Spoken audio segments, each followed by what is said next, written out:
Praise the lord. ఈరోజు దేవుని వాగ్దానము, నిశ్చయముగా నీ దుర్దశను నీవు మరచెదవు, దాటిపోయిన పారు నీటిని జ్ఞాపకము చేసుకొనున్నట్లు నీవు దానిని జ్ఞాపకము చేసుకొనేదవు. యోబు గ్రంథము 11వ అధ్యాయము 16వ వచనము. సహోదరి సహోదరులారా, ఈ వాక్యం ఒక వ్యక్తి దేవుని వైపు తిరిగి నిజాయితీగా జీవించినప్పుడు అతని జీవితంలో గొప్ప మార్పు వచ్చి గతంలో తాను అనుభవించిన తీవ్రమైన కష్టాలు, బాధలు లేదా దుస్థితి పూర్తిగా కనుమరుగైపోతుందని చెప్తుంది. ఈ కష్టాలు తొలగిపోవడం అనేది కేవలం కాలం గడవడం వల్ల కాదు, కానీ నిజాయితీతో కూడిన పశ్చాత్తాపం మరియు దేవుని అనుగ్రహం వల్ల జరుగుతుందని ఈ వచనం యొక్క పూర్తి సందర్భం తెలియజేస్తుంది. ఈ మార్పు మనిషి ప్రయత్నం వల్ల కాదు, కానీ దేవుని ఆశీర్వాదం వల్లనే సంభవిస్తుంది. ఉదాహరణకు, ఒక స్త్రీ చాలా సంవత్సరాలు పిల్లలు లేక మానసిక వేదన, లోకనిందలు, నిరాశతో బాధపడింది. ఆమె జీవితంలో ఆ దుఃఖమే ప్రధానంగా ఉండేది. కానీ దేవుడు ఆమెను ఆశీర్వదించి ఆమెకు ఒక బిడ్డను ప్రసాదించాడు. ఫలితంగా ఆ బిడ్డను చూసిన క్షణం నుండి ఆ తల్లి పాత దుఃఖం అంతా మర్చిపోతుంది. బిడ్డను పెంచే సంతోషంలో పాత నిందలు, ఏడుపులు అన్నీ పూర్తిగా కనుమరుగవుతాయి. అనగా దేవుడు మన జీవితంలో గొప్ప మార్పు తీసుకువచ్చినప్పుడు ఆ గొప్ప ఆనందం ముందు పాత కష్టాలు వాటి బాధను, తీవ్రతను కోల్పోయి మన మనస్సు నుండి సులభంగా తొలగిపోతాయని అర్థం. అలాగే దాటిపోయిన పారు నీటిని జ్ఞాపకము చేసుకొనున్నట్లు నీవు దానిని జ్ఞాపకము చేసుకొనేదవు అని ఉంది. అంటే నదిలో నుండి దాటిపోయిన నీరు తిరిగి రాదు. అది ఒకసారి పోతే మనం దాని గురించి పట్టించుకోము. అదేవిధంగా భవిష్యత్తులో మంచి జరిగినప్పుడు గతంలోని బాధలు కేవలం గడిచిపోయిన లేదా ఎలాంటి ప్రభావం చూపని దాటిపోయిన నీటి వలె గుర్తుంటాయి. అంటే అవి బలహీనమైన జ్ఞాపకంగా లేదా బాధ కలిగించని జ్ఞాపకంగా మాత్రమే మిగిలిపోతాయి. అనగా అది కేవలం ఒక చిన్న సంఘటనగా మిగిలిపోతుంది, అంతేకాని మన జీవితాన్ని శాసించే అంశంగా ఉండదు. ఉదాహరణకు, యోబు తన జీవితంలో అన్నీ కోల్పోయాడు: ఆస్తి, పిల్లలు, ఆరోగ్యం, గౌరవం.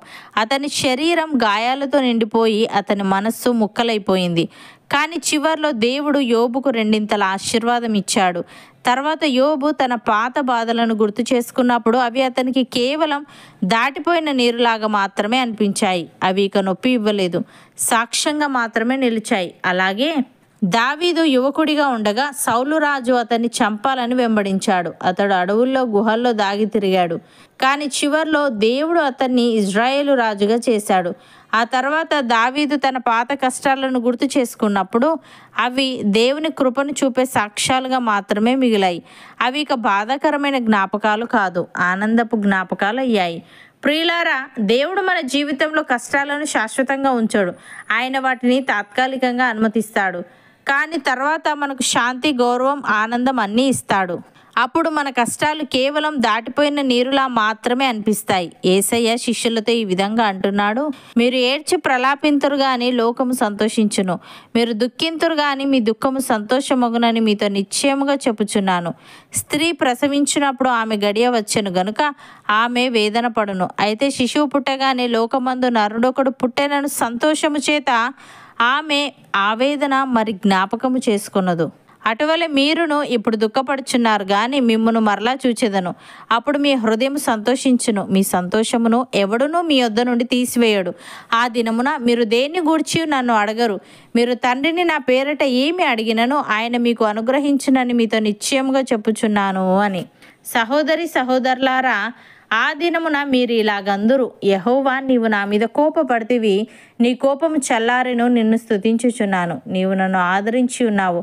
ఇదిగో నా రక్షణకు కారణభూతుడగు దేవుడు, నేను భయపడక ఆయనను నమ్ముకొనుచున్నాను. యెహోవాయే నాకు బలము, ఆయనే నా కీర్తన ఆస్పదము.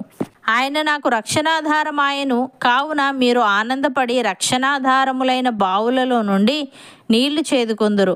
ఆ దినమున మీరు ఇలాగందురు: యెహోవాను స్తుతించుడి, ఆయన నామమును ప్రకటించుడి, జనములలో ఆయన క్రియలను ప్రచురము చేయుడి, ఆయన నామము ఘనమైనదని జ్ఞాపకమునకు తెచ్చుకొనుడి.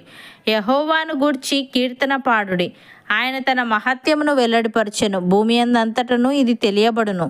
నమ్మిన వారు నాతో పాటు ప్రార్థనలో ఏకీభవించండి.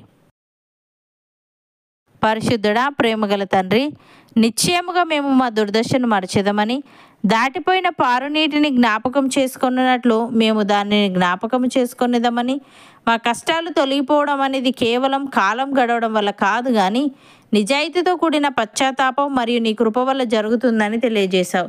తండ్రి, నీకు స్తుతులు. దేవా, నీవు మా జీవితంలో గొప్ప మార్పు తీసుకువచ్చినప్పుడు ఆ గొప్ప ఆనందం ముందు పాత కష్టాలు వాటి బాధను తీవ్రతను కోల్పోయి మా మనస్సు నుండి సులభంగా తొలగిపోతాయని నీవు సెలవిచ్చావు. గనుక నీకు కృతజ్ఞతలు చెల్లిస్తూ మేము విశ్వాసంతో నీ కృప కొరకు కనిపెట్టుకునే వారముగా ఉండుటకు సహాయము దయచేయమని మేమిప్పుడు దుఃఖపడుచున్నాము, కానీ మా హృదయం సంతోషించునని, మా సంతోషమును ఎవడునూ మా యొద్ద నుండి తీసివేయడని, మేము నీ పేరట ఏమి అడిగిననో అది మాకు అనుగ్రహింపబడునని నీవు సెలవిచ్చావు. గనుక నీకు కృతజ్ఞతలు చెల్లిస్తూ నీ నామమును ప్రకటించుచు జనములలో నీ క్రియలను ప్రచురము చేయుచు నీ నామము ఘనమైనదని జ్ఞాపకమునకు తెచ్చుకునే వారంగా ఉండుటకు కృపచూపమని, నీ మహత్యమును భూమి అందంతటను నీవే వెల్లడిపరచమని యేసుక్రీస్తు నామమున ప్రార్థిస్తున్నాము తండ్రి.